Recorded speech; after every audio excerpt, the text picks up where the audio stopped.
Good morning, everyone. I'm Agustín Barrios Gómez. Welcome to ADN 40 News. This is Saturday, November the 30th. My colleague Ana Maria Salazar is off today for personal reasons, and we've got a full show for you. Like every Saturday, we are on from 8 to 9 in English, from 9 to 10 en Español, and we've got a whole bunch of news. So we begin the show with some local news. Mexico City's Judiciary Council ordered the immediate suspension of judges Federico Mosco González and Luis Alejandro Díaz Antonio because they ruled in favor of releasing Juan Carlos N., charged with the attempted murder of his wife Abril Pérez Sagaón. A case that has actually brought a whole bunch of public outrage against the court as the victim was murdered after the family hearing. So the court will open an investigation against the judges, despite the fact that their ruling autonomy should not be affected. And in line with that, back in January, Abril Pérez Sagaón filed a police report claiming that her husband was trying to kill her. He had actually taken a bat to her while she was sleeping. Unfortunately, she ended up being killed despite the fact that she had pointed this out. She was killed last Monday as she was headed to Mexico City's International Airport after a hearing. So just weeks after her husband was released, this is the guy who actually did it, and this is the story. Se dicta auto de vinculación a proceso en contra de Juan Carlos García Sánchez, al haberse acreditado la probabilidad de que éste cometió los hechos que la ley señala como delitos de lesiones y violencia familiar, y que fueron reclasificados por este órgano jurisdiccional. Judge Federico Mosco's decision may well have been a matter of life or death for Abril Pérez Sagaón. Last January, she denounced that her former husband, Juan Carlos N., had tried to kill her over a domestic disturbance. This is how the police accused him. Que encontró a su hermana lesionada sin poder hablar, por lo cual en un papel le escribió que su esposo la había atacado con un bat a las 4:30 de la mañana, según su reloj. Agrega que ya después y en el mismo día, su hermana también le refirió que había sido atacada con un cúter y que se había defendido, saliendo de su domicilio. The accused said that the woman had attacked him first. In that hearing, Abril Pérez asked for his husband not to be released, for she was fearing for her life. Juan Carlos N. elaborated on their marital problems. Y una lista de cosas que a mí me parecían sumamente insensatas. Se me hizo tan ridícula su lista que literalmente agarré las dos hojas y las rompí.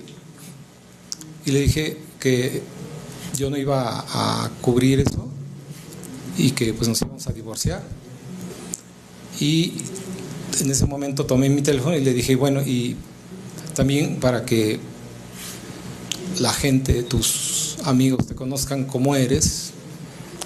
Perdón, ¿qué hizo usted para...? ¿Perdón? Dice usted que le rompió la lista. Ajá, rompí las dos hojas. Sí. Ella se enojó bastante. Though the judge Federico Mosco found evidence of violence, he argued that the knife and the bat had not been presented, the objects used to attack the woman. Due to that fact, he reclassified a crime and stated that it was a domestic disturbance with lesions. This decision made other judge set the accused free. On Monday, when Abril Pérez was heading to the airport after attending a hearing to get custody of her kids, she was attacked in Rio Churubusco and died. This fact was received with public outcry and reactions from Mexico City's Attorney General's office. El Ministerio Público apeló la resolución al argumentar que la vida de la víctima estaba en riesgo. Sin embargo, el juzgador solamente concedió la prohibición de acercarse a la víctima y a su menor hijo, así como señalarle que no podía salir del país. The Attorney General's office announced that it will investigate the judges who reclassified the crime and ordered the release of a person accused of attempted murder of a woman. It was a story of domestic disturbance which ended tragically. Abril Pérez Sagaón was buried in Monterrey. She leaves behind 3 young children. Meanwhile, her ex-husband is still at large. ADN 40 News. Quite the tragedy, and in line with that, that same judge, Federico Mosco González, was also related to another case of violence against women. Last August, he ordered the preventive detention against Agustín N., a physician accused of raping one of his patients at Iztapalapa's General Hospital.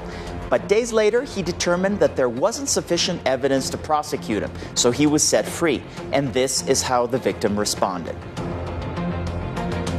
Pues me siento mal, tengo más miedo del que ya tenía y me siento mal porque a pesar de las pruebas que se presentaron, a pesar de los abogados, el juez lo dejó libre. And of course, this is all happening within the context of a lot of outcry against violence against women. On Friday afternoon, dozens of women led a unique, actually it wasn't dozens, it was thousands of women who led a unique protest against gender violence in the historic center of Mexico City. This is actually in the Zócalo. A performance of its kind that was first done in Chile a few days ago, titled "You Are the Rapist." Here is a glimpse of what happened in the Zócalo here in Mexico City yesterday.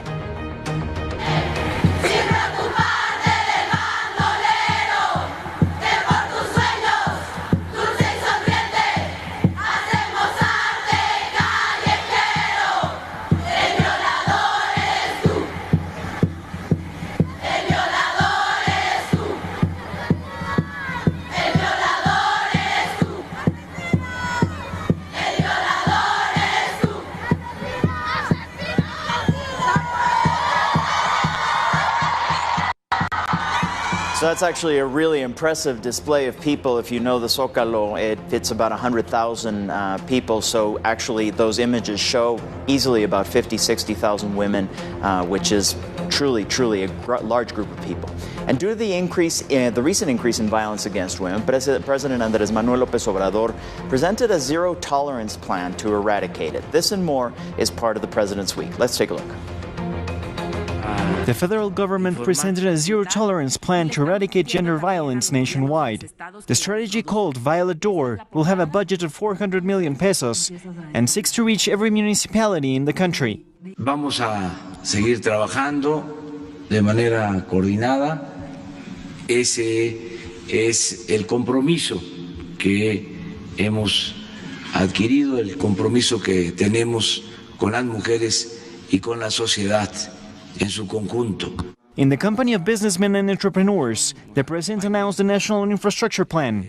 It consists of a 42 billion pesos investment in 147 projects of road infrastructure, as well as telecommunications, transportation, energy, tourism, airports, water, sewage and trains. Necesitamos la unidad y esta es una manifestación, una expresión de que ustedes como empresarios tienen dimensión cívica y social, que los empresarios de México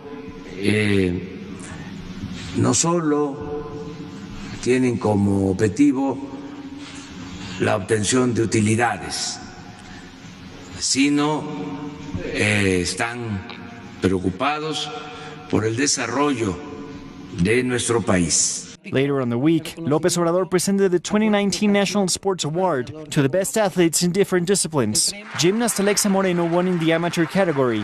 Alfonso Victoria won as Best Coach of the Year in leading the Taekwondo team. Diego López took the first prize in Paralympic Games. And Paola Espinosa was the winner of the Sports Merit Award.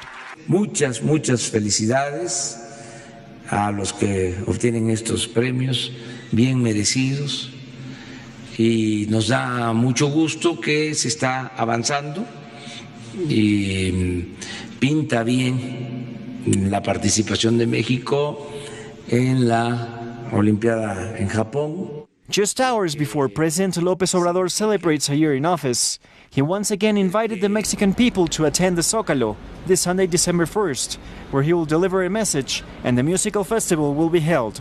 Aprovecho para invitarles a todas, a todos, que nos acompañen, porque es la obra de todo un pueblo, no es asunto de un solo hombre, de un dirigente, es lo que estamos haciendo entre todos. He pointed out that everything that has been accomplished has been thanks to the contributions of those who have supported the country's transformation. ADN 40 News.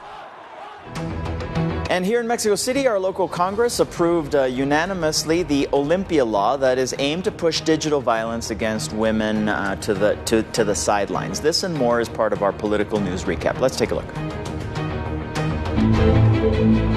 The Supreme Court of Justice chose Judge Sergio Javier Molina Martinez as a new member from the Council of the Federal Judiciary. He will take Rosa Elena González Tirado's place and will join Loretta Ortiz and Verónica de Gives. Molina will occupy that position until November 30th, 2024. Ángel Carrizales will be the new head of the Safety, Energy, and Environment Agency.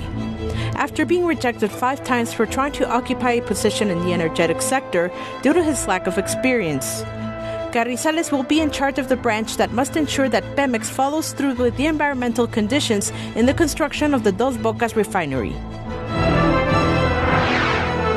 The Chamber of Deputies unanimously approved the Olympia law, which establishes that digital violence includes acts of harassment, bullying, threats, insults, and data infringement of private information. Sanctions go from 6 years of prison and a 84,490 peso fine.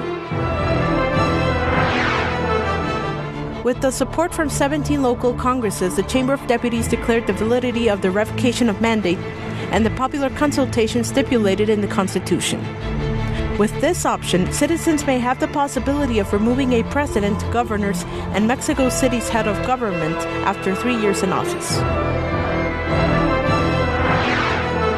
The Chamber of Deputies will prosecute Rosario Robles for the alleged misuse of public funds for over 7 billion pesos. Lawmakers will also summon the Judicial Commission to begin a review process, deliberation, presentation of evidence, and pleadings to issue a resolution that must be approved during a 60-day period. ADN 40 News.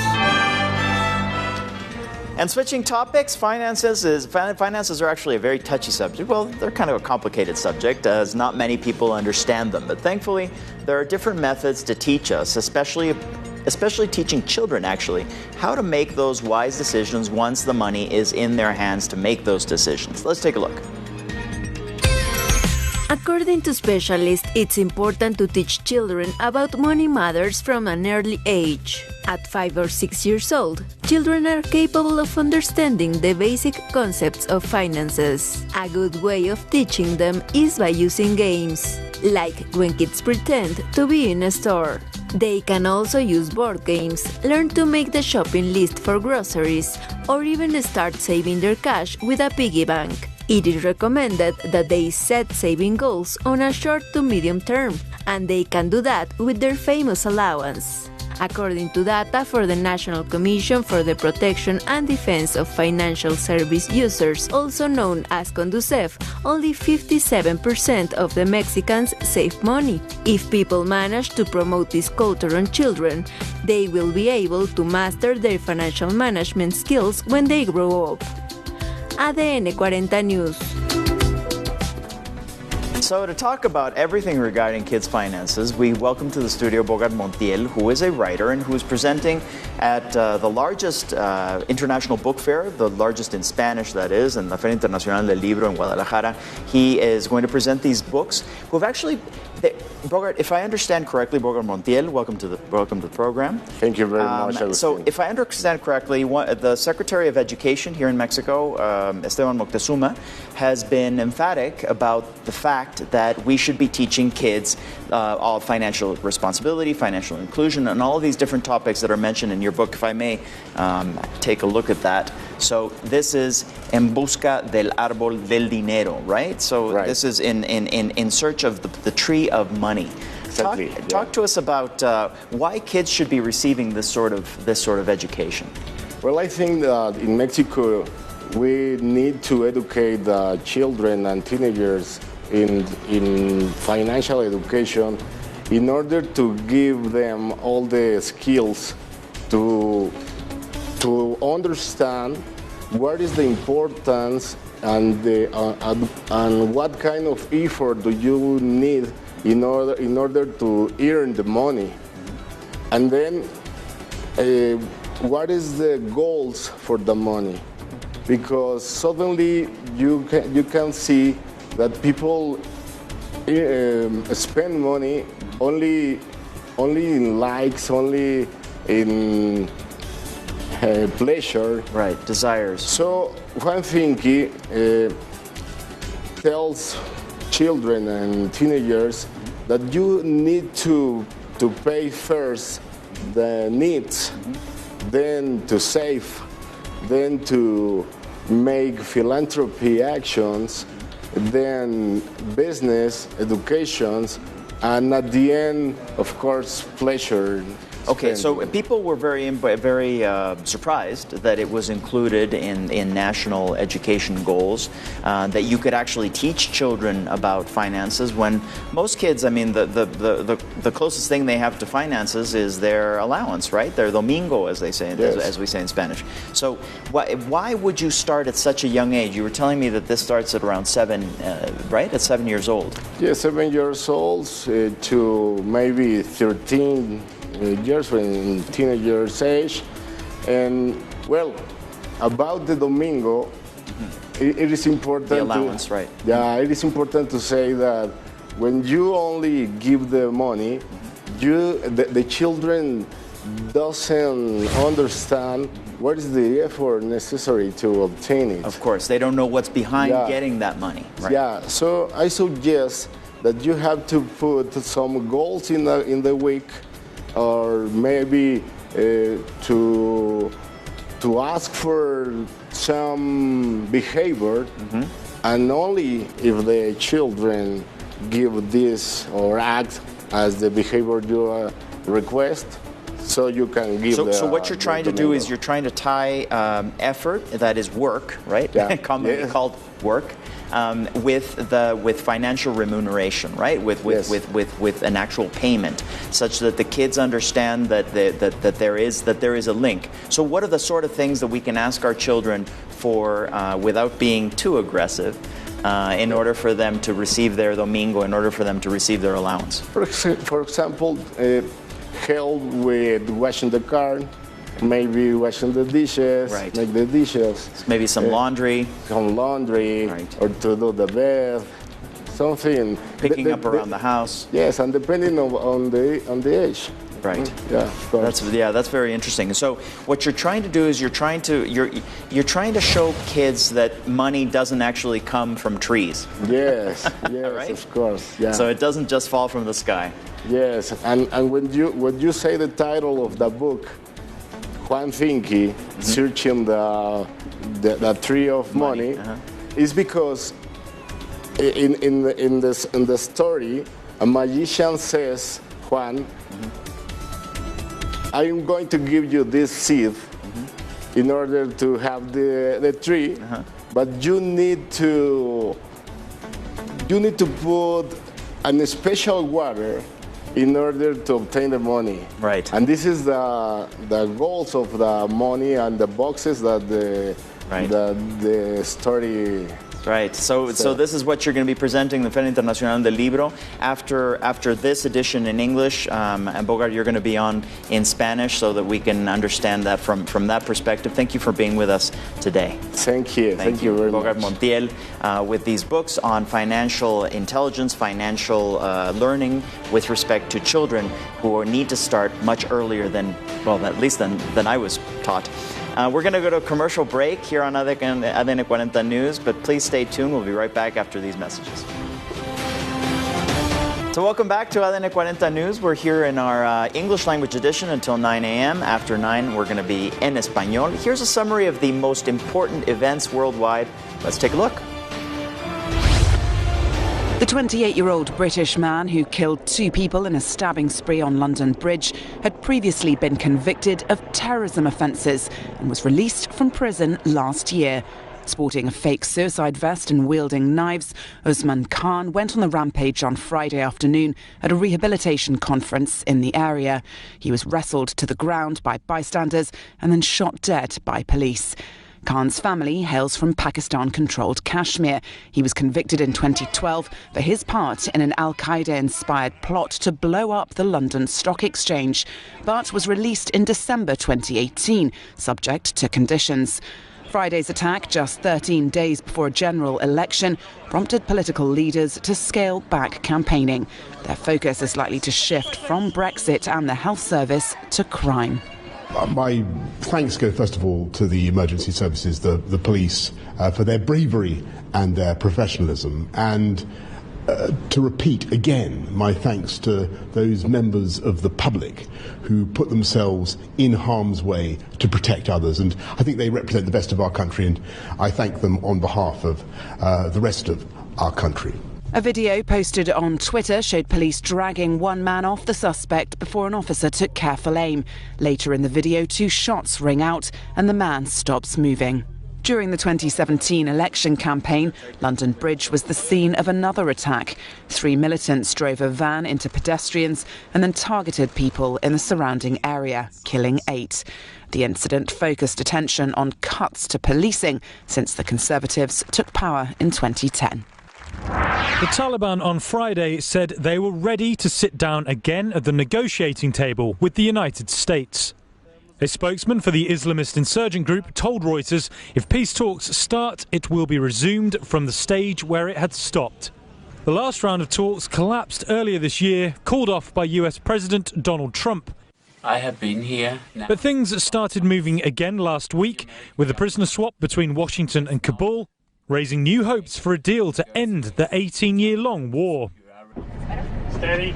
Those hopes got a boost on Thursday when Trump, on a surprise visit to Afghanistan, said he thought the Taliban would agree to a ceasefire. The Taliban wants to make a deal. We'll see if they want to make a deal. It's got to be a real deal, but we'll see. But they want to make a deal.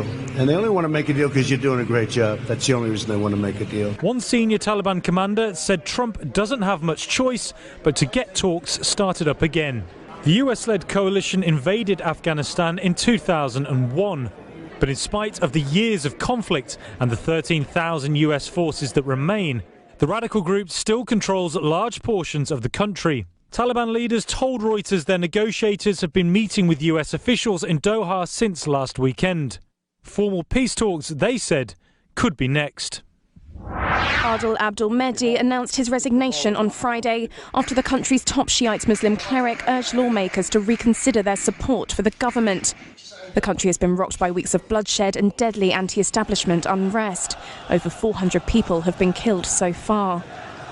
Abdul Mehdi's resignation marked the latest twist in Iraq's unprecedented crisis, and his departure could be a blow to Iranian influence after Iran's militia allies and its own commanders intervened last month to keep the premier in his job despite mass protests.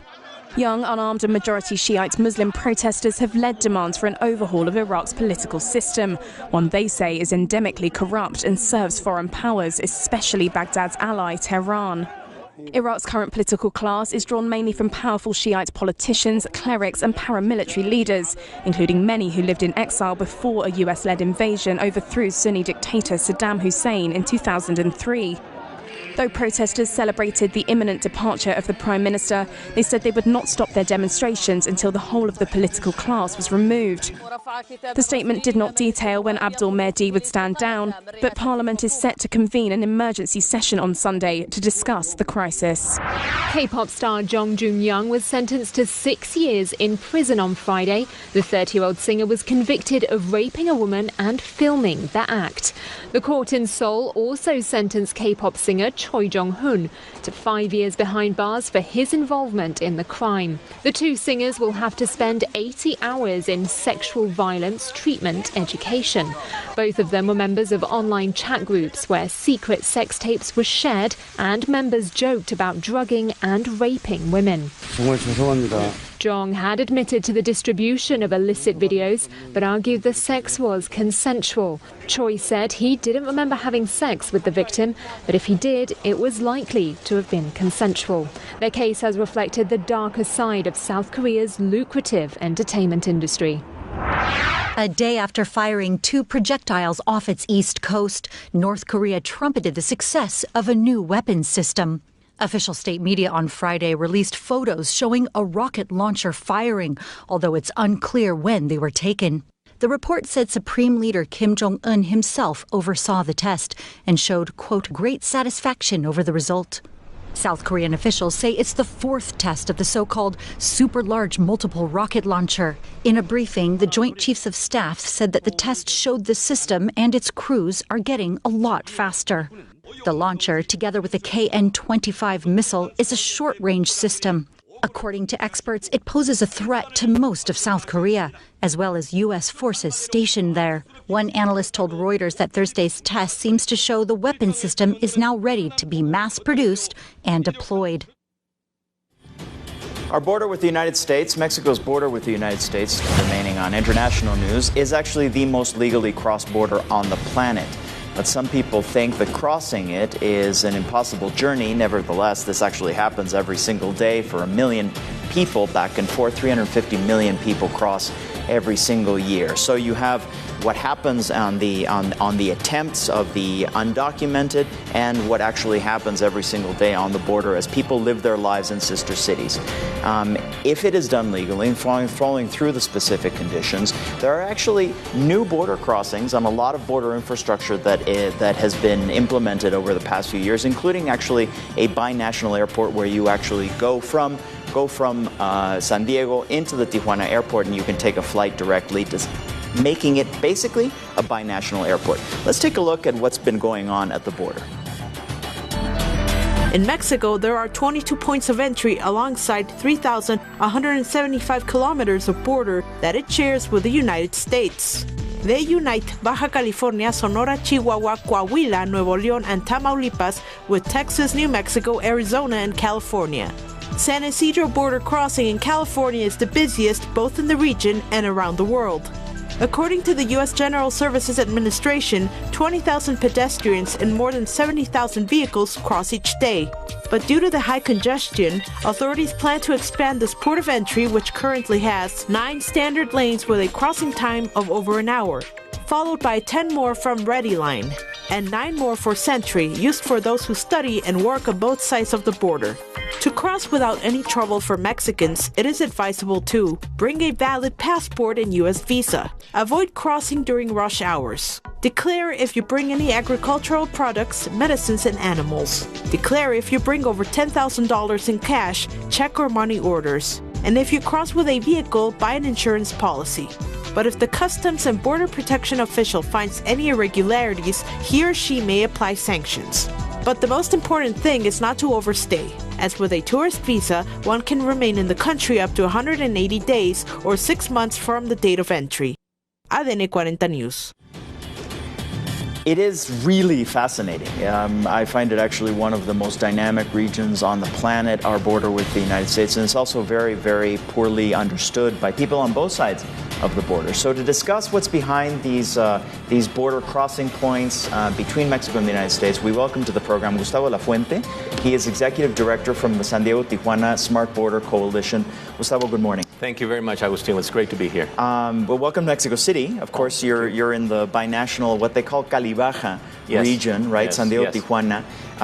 One of the interesting things that people perhaps should know about our 3,000-kilometer border, 2,000-mile border, 2,000 miles, is that 40% of the population that lives along the border is in the San Diego-Tijuana region. So you've got commerce on this side, right, with Laredo, Nuevo Laredo being actually right now the most important port in the hemisphere of any kind. It is the most important port in the world in terms of being an inland port, which is really amazing.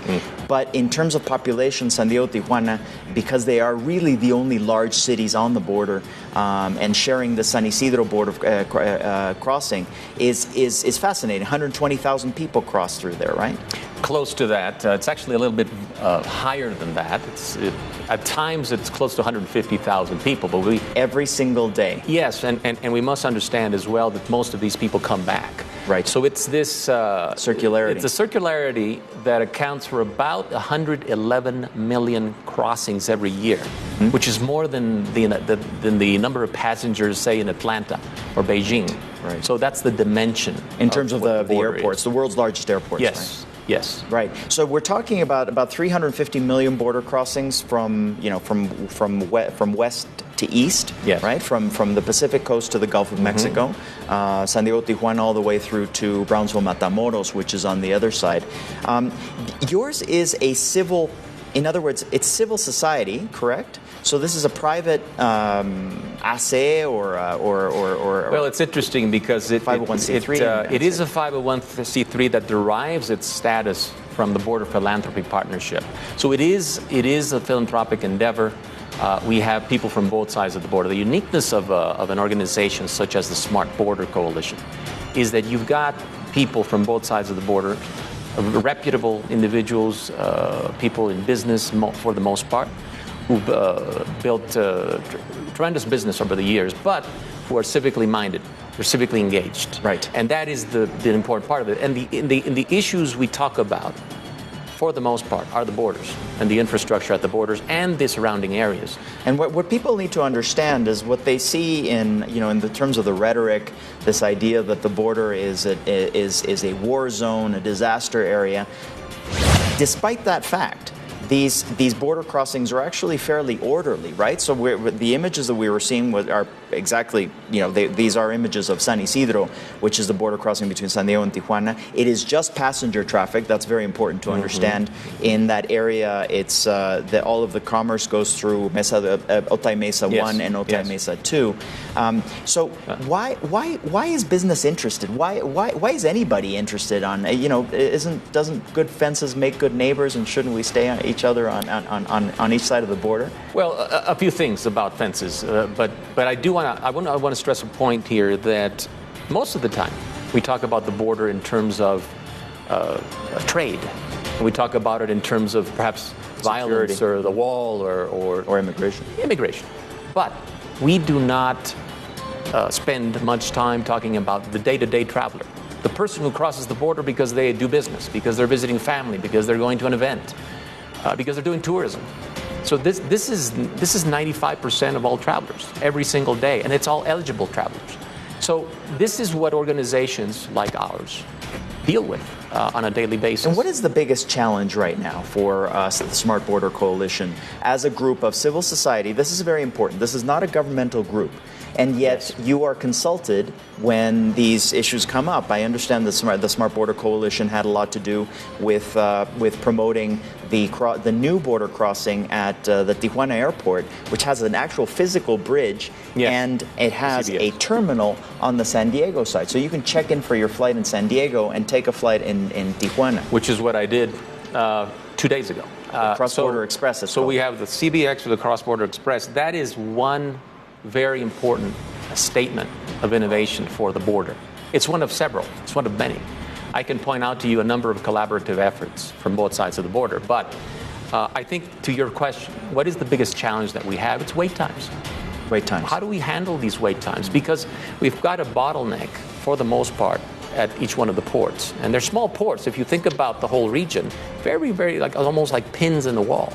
And you go through that. Everything goes through these ports, or many things. And I think it's that relationship between the agencies, between the governments. So what we do is we bring together that collaboration. We sit around the table. We're going to be continue talking about this in our Spanish edition. But so Gustavo will be on in about half an hour. But we actually have to go to this particular video that we've got. This week, we've got Donald Trump, who's been talking a lot about the border. He stated his intentions to declare Mexican drug cartels as terrorists. One more person who doesn't actually quite understand the border. This could actually lead to serious repercussions for the U.S.-Mexico relationship. So let's take a look, and then we'll come back to this issue. The reactions to President Trump's intentions of declaring Mexican drug cartels as terrorist organizations went from joy to fear of an invasion. But this won't be an easy or swift task. Tendría que ser de alguna manera aprobado por el Congreso, y de ser así, el presidente de Estados Unidos estaría de alguna manera declarando oficialmente que los cárteles mexicanos serían terroristas. De no aprobarse esta medida en el Congreso, Donald Trump podría utilizar sus decisiones ejecutivas para tomar, que son decretos, para tomar la decisión. If the Mexican drug cartels are deemed as terrorists, the largest implications would be economic. Not just to the cartels, but to any company or individual who is under suspicion of collaborating with them, either financially, logistically, or physically. It's been decades since U.S. agencies have been working alongside Mexican authorities to tackle organized crime. through agreements and treaties. However, with these changes, they could be rendered void and pave the way to unilateral decisions. Ahora lo están haciendo a través de la DEA en cooperación con México, pero si México le retirara esa cooperación, Estados Unidos podría intervenir sin que México dijera, pues no estoy de acuerdo, o al menos se lo prohibiera, ¿no? The designation would also have effects on the U.S. side. Companies which sell guns and weapons ending this side of the border could face the risk of being indicted or with their accounts frozen. Cuentas bancarias, financieras, investiga, podría entorpecer, ¿no? Inclusive el viaje de muchos mexicanos hacia Estados Unidos. It's not the first time that the U.S. government has sought to declare the Mexican drug cartels as terrorists. However, the idea has never been followed through, as it will seriously damage the bilateral relationship. ADN 40 News.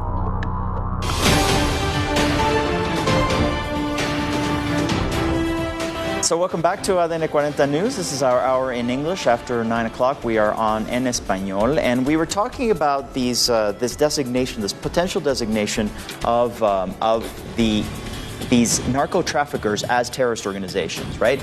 So in order to give follow-up, this is perhaps the most important thing that actually happened this week. We welcome to the studio internationalist Lila Abed. Good morning, Lila. So you were in charge of the international office of the Mexican Attorney General's office, and you have a lot of experience with this. What does it actually mean for an organization to be designated as a foreign terrorist organization, an FTO? Correct. So I think that there's been a lot of confusion surrounding this issue. I think it's caused a lot of alarm, and duly so. I think that, to designate a criminal organization as a terrorist organization, there's a whole procedure that needs to occur through the Department of State. A lot of people keep thinking that, there needs to be forcefully an executive order from President Trump in order to designate a criminal organization as a terrorist organization, and that is not true. Actually, he already he issued an executive order at the beginning of September modernizing the sanctions for terror, which is really relevant because when he came out in his interview with O'Reilly, he said that he's been working on this for 90 days, and a lot of analysts have said that it was a very spontaneous kind of decision on Trump's behalf to say... Because of the Lebaron family, right? But I actually think that he has been working on this because there's a whole procedure, like I stated, where the Department of State needs to go through an administrative record with the Treasury Department, with the Department of Justice to designate a criminal organization as a terrorist organization, and it has to go through Congress, who needs to review the designation for 7 days. And so there's a whole procedure behind this. Now, what does it mean for Mexico? I think that there's confusion in the sense that to designate a criminal organization as a terrorist organization does not mean that the Mexican state is designated as a terrorist state, right? As harboring terrorists per se. And I think that there's been some confusion on that end. Regardless, it's going to have deep consequences for Mexico if that does occur, because at the end of the day, it does freeze, assets of anybody working with these terrorist organizations, and it also kind of halts any kind of negotiations that the government might want to have with these cartels in terms of coming through a peace process or having some kind of negotiation in the sense of, bringing, like I said, some kind of peace process. So we could actually be seeing, by them being designated as a terrorist organization, the Mexican government would then be limited in its ability to deal with them and to negotiate with them. Right, and I think that this has caused a lot of alarm because, President López Obrador has been very vocal about wanting to grant amnesty and kind of go through a peace process, go through more of the preventative side of confronting criminal organizations instead of going full frontal against them. Having the mothers of these narco traffickers actually tell them that they're bad boys, and then hopefully but that'll that work. In the United States and internationally, that causes a lot of problems because they're saying, well, you're being kind of flexible and not necessarily confrontational with these criminal organizations. He says hugs and not bullets, and that has caused a lot of consequences, alarm in the United States with Congress and with the executive power, as we have seen. And I think that they're trying to send a message to Mexico that they need to get serious about their security strategy. And let's also be real. Donald Trump is in an electoral cycle, and he's talking to his base. But more than that, I think it is important for Mexico to know how to respond to this and to make sure that perhaps in this next coming year, they might need to tweak their security strategy to be more confrontational. So you've been within the structure of the Mexican state, right? Yes. With a capital S. And do you believe that we have the wherewithal, do you believe that we have the resources, the intelligence, the human and material resources to deal with these now very powerful criminal organizations? I think that we do. I mean, we saw in the last administration, when they had the 122 targets of the leaders of these cartels that were taken with, the Marines, with the military. It was a coalition, and it was very coordinated between the distinct levels of government and the different institutions of security institutions involved. I think that there's a lack of coordination, and I think they've concentrated a lot of the security strategy in the new National Guard. And I think that has shown that it has debilitated the Mexican state with the Culiacan operative that was, a failed operative. But I do think that, that Mexico needs to be strategic with their relationship with the United States. And I think that they need to go back to involving the Marines in these operatives, which have been kind of taken aback in this administration. And I think that, they do need to make sure that they're receiving intelligence from the United States and that they're working in coordination, because if they don't, then they're going to be, unilaterally sending a message to Mexico that if they don't do it, then perhaps they might send their own military by designating cartels as terrorist organizations. It's a very delicate issue. It is. We're going to go just very quickly to the President's Week, and I want you to stay here so that we can discuss that as well. So the U.S. President spent Friday at his golf club, for a change, in West Palm Beach, Florida, having returned from a surprise Thanksgiving visit to Afghanistan to greet U.S. troops there. He also had to think with respect to whether he would actually be attending the hearing against him that's taking place in the House of Representatives or not. And this was all part of Trump's week. Let's take a look. The radical left Democrats are trying to rip our nation apart. 2 years, they spent $45 million, and the real cost is many times that number. And now the same maniacs are pushing the deranged impeachment. Think of this, impeachment. That's how Donald Trump reacted against Democrats during a raucous rally in Florida this week, accusing them once again of leading a witch hunt and calling them maniacs. This week, the U.S. House Committee on the Judiciary invited the American president to its first impeachment hearing, scheduled for December 4th, marking a new phase of the inquiry that could lead to formal charges against the White House tenant. But Trump is not forced to attend the hearing, although this gives access to a process that he has claimed to be unfair. Meanwhile, Secretary of State Mike Pompeo claimed he would testify in the impeachment inquiry when the time is right. I don't have much to say with respect to the Ukraine investigation.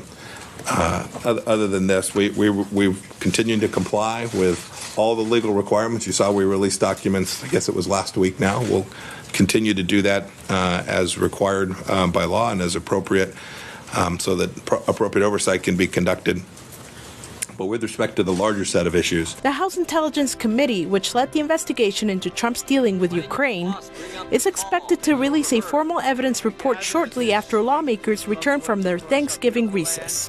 Even as we compile this report, even as we submit evidence to the Judiciary Committee, we're going to continue with our investigation. The Judiciary panel will then use that report to consider formal charges that it could recommend for a full House vote by mid-December. ADN 40 News. Okay, so coming back to these issues, Lila, you're currently in Washington, D.C. Yes. You've worked in the Mexican Congress. You've worked in the executive here. So you have a better idea than pretty much anybody what's going on behind the scenes and all of this. What would you pick up from Trump's week, from the impeachment hearings, with respect to, for example, USMCA? So, just to put that aside, is USMCA dead in the water in general, or at least for this year? I think for this year it is. I don't think that there's just a date in Congress's calendar to kind of send the implementing bill forward. I do think that they also don't want to give a win to Donald Trump at this time, and I think that they're kind of talking about still, the Democrats. Yeah, the Democrats, and the Democrats are still very concerned about labor issues here in Mexico. They don't believe that the labor reform is being enforced, and I think also they're very concerned about environmental and drug pricing in the USMCA. But more than that, it's a political issue, and I think it's not going to happen at least by the end of this year. Right. Now, in terms of the President's Week and impeachment, I mean, we saw 2 weeks of public hearing in the House Intelligence Committee with Adam Schiff, the chairman, with Fiona Hill and all of these diplomats that were kind of really like heroes, They kind of work in the shadows, and they came out and defended the national interest. And I think there is a quid pro quo, and I think there was, this sense that one of the articles of impeachment that the House Judiciary Committee is going to have to draft in these next couple of weeks is possible bribery, which is one of these high crimes that Article 2 of the Constitution, states as being part of an impeachment. Now, this is an impeachment inquiry, right? It's supposed to happen by Christmas. An impeachment vote on the House, which is probably going to be divided along party lines, and then that will be sent to the Senate, where they will be meeting 6 times a week with Chief Justice Roberts heading the trial.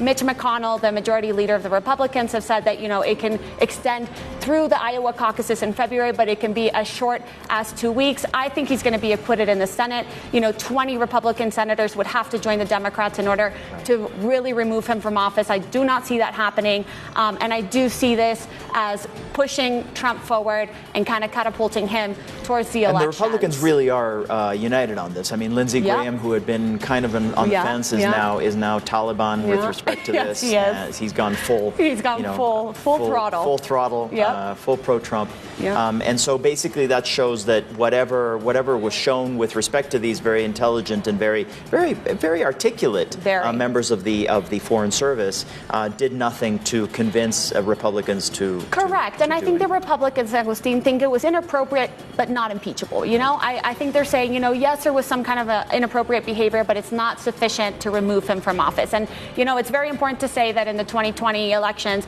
a third of the Senate is up for re-election. Mitch McConnell is up in Kentucky, as well as Lindsey Graham. And so I think it's going to be important for them to support Donald Trump, because their positions and their seat is also on the line. Right. And as we have seen with the polls, only 47% believe that, he should be impeached. Right. And it hasn't really swayed public opinion, which we know is very important. So I think the Republicans are holding their line. Lila, you're going to be with us in the Spanish edition in a few minutes. Yes. So if you would just give us a moment.